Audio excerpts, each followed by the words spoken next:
as you know, board exams are approaching, and we have a very important chapter there called surface area and volumes.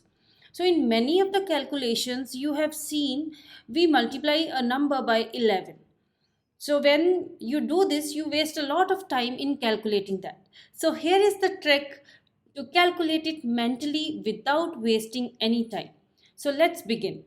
To multiply 65 by 11, we will write 6 and 5 as it is and then add 6 plus 5, which is equals to 11. So 11 we will write in between 6 and 5.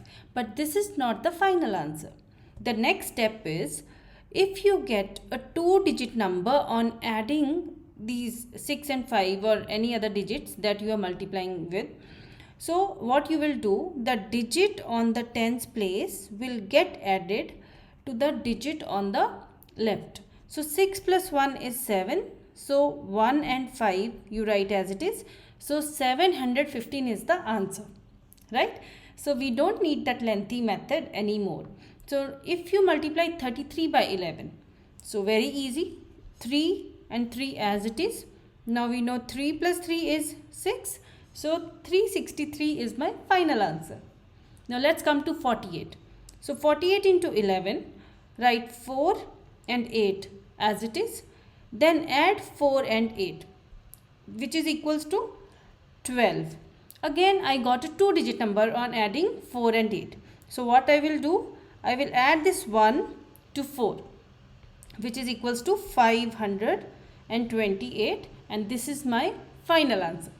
Now 92 into 11, very easy, and I'm sure by now you are able to do it on your own. So let's do it together. 9 and 2 as it is, and we know 9 plus 2 is 11.